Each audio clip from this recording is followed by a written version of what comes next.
Bismillahirrahmanirrahim. Assalamualaikum warahmatullahi taala wabarakatuh.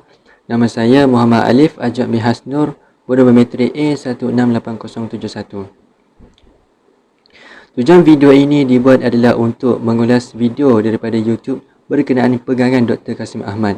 Oleh itu, video kali ini saya akan mengulas berkenaan pegangan beliau tentang kedudukan hadis dan pendapat daripada saya berkenaan hujah beliau.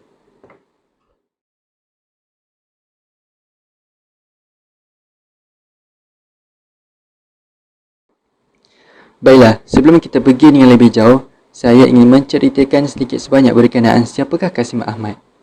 Nama penuh beliau adalah Kasim bin Ahmad. Beliau dilahirkan pada 9 September 1933 di negeri Kedah. Pendidikan awal beliau bermula di Kolej Sultan Abdul Hamid yang merupakan sekolah terbaik dan tertua di negeri Kedah. Seterusnya, beliau melanjutkan pelajarannya ke Universiti Malaya, Singapura dan berjaya menghasilkan sebuah tesis yang bertajuk Characterization in Hikayat Hang Tuah.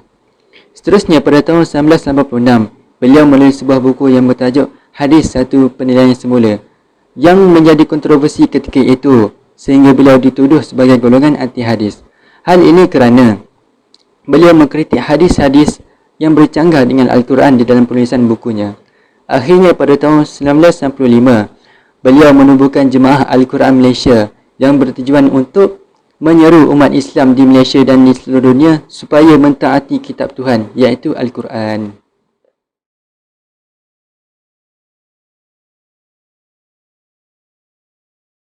Baiklah, itulah dia sedikit sebanyak berkenaan siapakah Kasim Ahmad. Seterusnya, saya pergi kepada pegangan Dr. Kasim Ahmad tentang kedudukan hadis. Okey, apa yang saya lihat daripada video di YouTube berkenaan, saya mendapati bahawa pegangan Kasim Ahmad adalah beliau menolak hadis Rasulullah sallallahu alaihi wasallam kerana beliau mendapati bahawa hadis Rasulullah sallallahu alaihi wasallam adalah bercanggah dengan Al-Quran. Selain itu, beliau beranggapan bahawa Al-Quran sudah cukup sempurna untuk dijadikan sebagai pegangan. Oleh itu, katanya, tidak perlulah kepada huraian daripada hadis ataupun huraian daripada kitab-kitab lain. Seterusnya, beliau berpendapat bahawa ayat Al-Quran yang berbunyi taatilah Allah dan taatilah Rasulnya bukanlah bermaksud mentaati Nabi Muhammad SAW dan sunnahnya, akan tetapi taati Rasul-Rasul selain Nabi Muhammad SAW juga.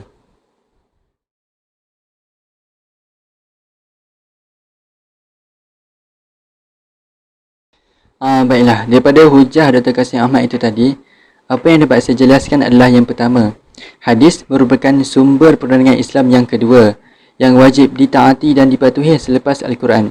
Ini berasaskan daripada dalil-dalil Al-Quran, hadis dan ijma' ulama. Seperti mana dalil daripada Rasulullah sallallahu alaihi wasallam yang berbunyi, "Taraktu fikum amrayni lan tadillu ma tamassaktum bihima, kitaballahi wa sunnata nabiyhi." Yang bermaksud, aku tinggalkan kepada kamu dua perkara yang kamu tidak akan sesat selagi kamu berpegang dengannya, iaitu kitab Allah dan sunnah nabinya. Oleh yang demikian, barang siapa yang menolak salah satu daripada dua sumber ini boleh diklasifikasikan sebagai sesat atau terkeluar daripada ajaran Islam.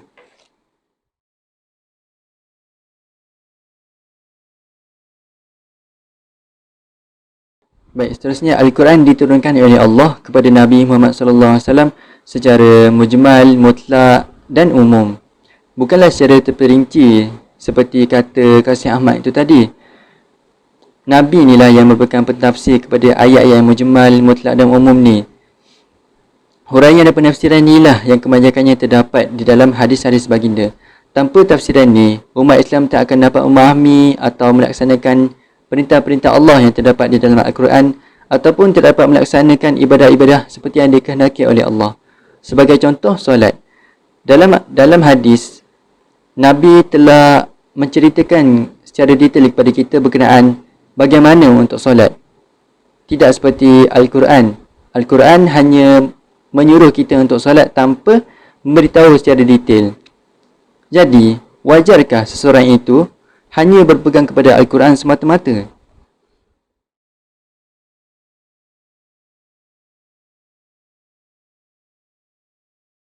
Okey, baik. Seterusnya, Perkataan Rasul dalam ayat ati Allah wa ati'ur Rasul adalah bermaksud Allah tidak menyuruh umat Islam mentaati Rasul semata-mata sebagai perutusan Allah sahaja.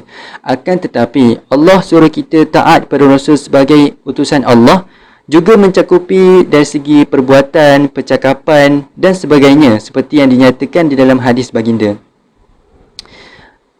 Dengan itu jelaslah menunjukkan bahawa pendapat Kasim Ahmad ini bertentangan dengan maksud sebenar ayat.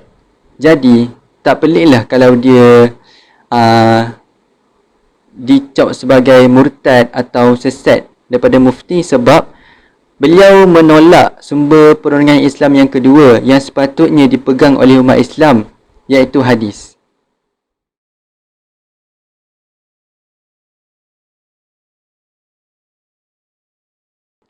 Baiklah, kesimpulan yang dapat saya simpulkan di sini, daripada hujah yang beliau nyatakan dalam video itu, jelas atau sangat ketara kesesatannya sehingga dapat merosakkan akidah beliau. Oleh itu, tujuan utama kita mempelajari hadis ini adalah untuk kita memahami perkara berkaitan dengan agama dengan lebih jelas. Jadi, akhir kata daripada saya, semoga kita semua terhindar daripada pemikiran sebegini dan jauh daripada perkara yang boleh merosakkan akidah. Sekian, Assalamualaikum.